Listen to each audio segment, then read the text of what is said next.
สวัสดีครับยินดีต้อนรับทุกท่านเข้าสู่ธนวัฒน์ชาแนลนะครับคลิปนี้นะครับผมก็จะพาเพื่อนๆนะครับมาทำที่ชาร์จแบตเตอรี่12โวลต์นะครับจากกล่องรับสัญญาณทีวีนะครับนี่ครับขั้นตอนแรกครับเราก็จะขันสกรูนะครับออกมาเลยนะครับก็จะใช้เป็นไขควงเล็กนะครับไขควงใหญ่จะ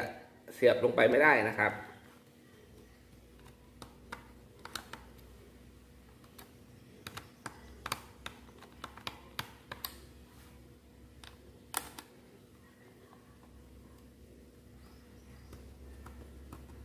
ก็จะเป็นที่รับสัญญาณทีวีนะครับก็รุ่นเก่าแล้วนะครับ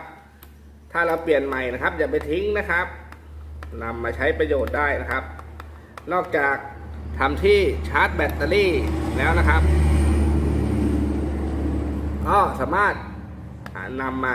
ชาร์จแบตเตอรี่โทรศัพท์ได้นะครับแต่ว่า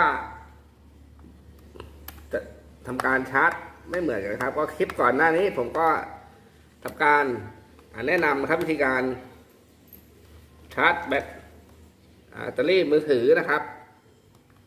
ส่วนคลิปนี้ผมก็จะมาแนะนำเพื่อนๆนะครับเอาไว้ชาร์จแบตเตอรี่12โวลต์นะครับก็จะเป็นแบตเตอรี่มอเตอร์ไซค์นะครับหรือจะเป็นแบตเตอรี่รถยนต์นะครับก็สามารถชาร์จได้นะครับโดยที่นะครับเราสามารถถ้าแบตรถยนต์เราต่ำกว่า12โวลต์นะครับเราก็สามารถใช้ตัวนี้นะครับชาร์จได้เลยนะครับ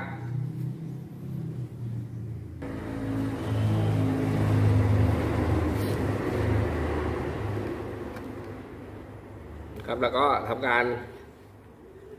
เมื่อขันเสร็จนะครับก็ทำการแกะออกได้เลยนะครับ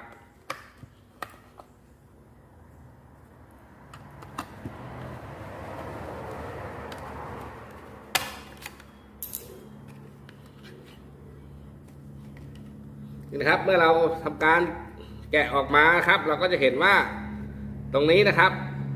เขาจะมีไฟเข้าไฟออกนะครับ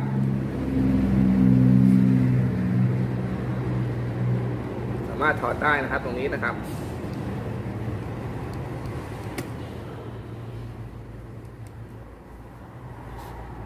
นี่ครับนี่ครับเมื่อเราแกะออกมาครับก็จะเห็นว่ามีสายไฟทั้งหมด4เส้นนะครับก็จะมีนะครับเป็นสายกาวนะครับ1เส้นนะครับที่เหลือก็จะเป็นไฟออกนะครับ3โวลต์15โวลต์นะครับแล้วก็20โวลต์นะครับเราก็จะตัดเส้นที่ออก15โวลต์นะครับแล้วก็ตัดสายกาวนะครับเพื่อมาต่อกับสายไฟที่เราเตรียมไว้นะครับเพื่อที่จะเอาไปชาร์จแบตรถยนต์หรือแบตรถมอเตอร์ไซค์ได้นะครับแล้วก็ทำการเสียบกลับลงไปก่อนนะครับเพื่อที่จะดูว่าจุดไหนนะครับไฟออกเท่าไหร่นะครับ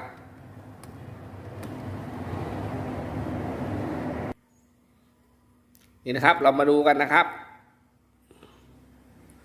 ก็จะเส้นแรกนะครับไฟก็จะออกตรงนี้นะครับ5โวลต์นะครับ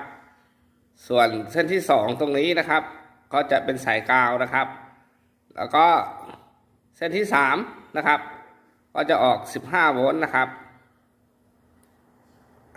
ไม่โฟกัสนะครับ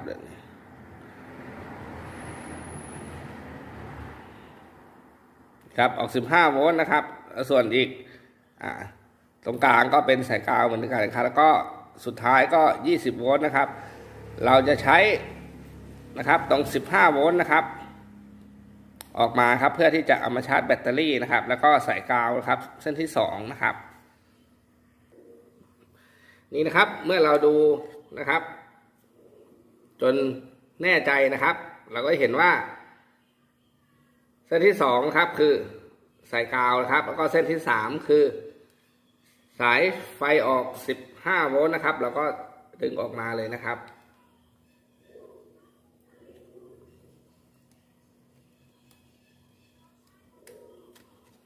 นี่ครับจำไว้นะครับเส้นที่2ครับสายกาวนะครับนี่ครับเส้นแรกก็5โวลต์นะครับ ทีแรกผมบอกผิดไปนะครับว่าเป็น3ครับเป็น5โวลต์นะครับสายที่2เป็นสายกาวนะครับสายที่3ไฟออก15โวลต์นะครับแล้วก็สายที่4ไฟออก20โวลต์นะครับเราก็จะตัดแค่สาย15กับสายกาวนะครับนี่นะครับหลังจากที่เราทำการตัดเรียบร้อยนะครับเราก็จะ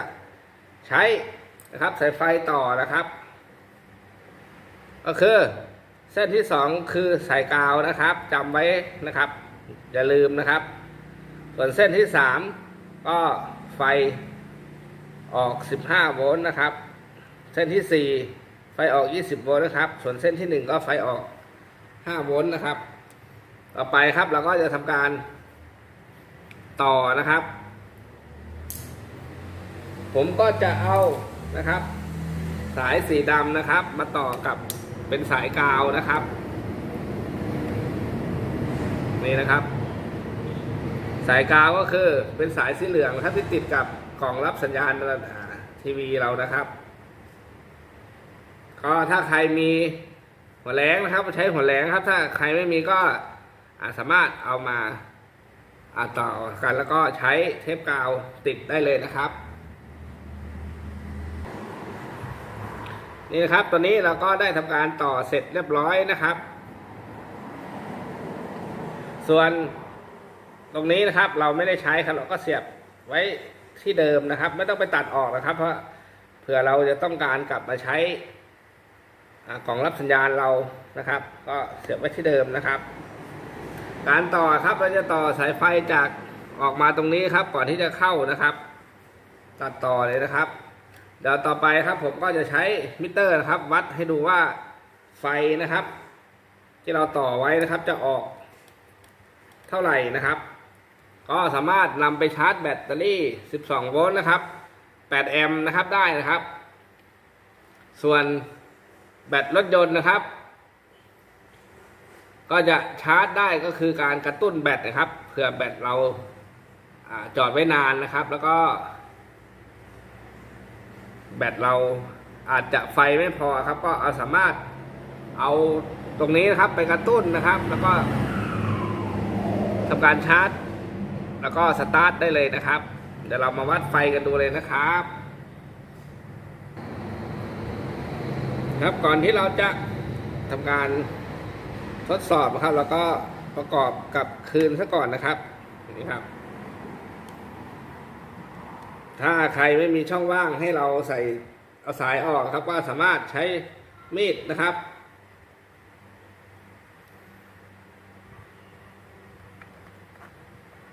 ทำเป็นช่องนะครับเพื่อที่จะ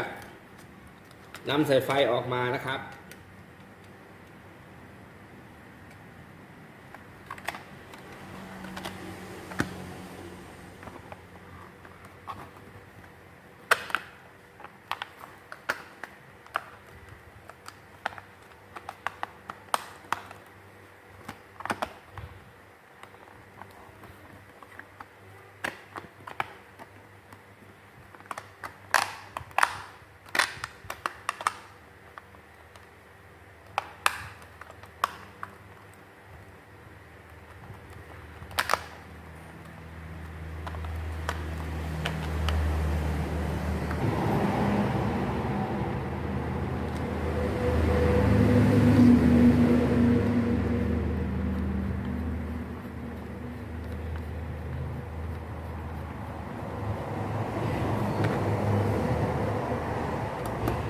นี่นะครับถ้าบ้านใครไม่มีนะครับก็สามารถไปหาซื้อตามร้าน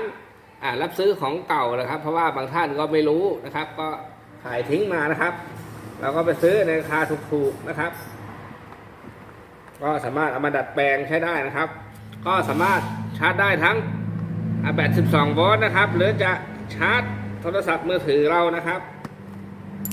ถ้าชาร์จโทรศัพท์มือถือเราก็ต่อจากจุดนี้ออกไปเลยนะครับ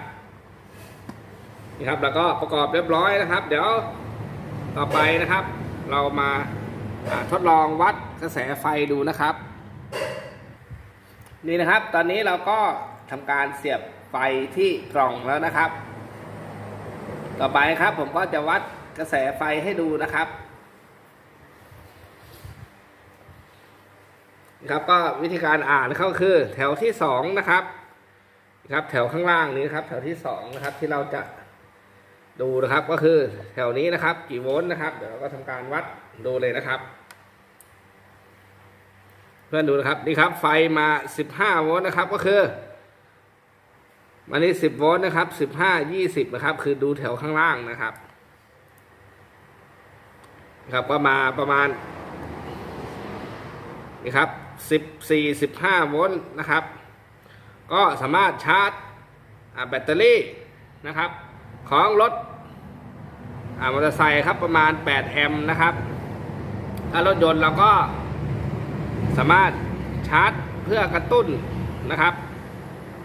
ของแบตเตอรี่รถยนต์เราได้นะครับก็อย่าไปทิ้งนะครับมีประโยชน์นะครับสำหรับกล่องรับสัญญาณทีวีเรานะครับ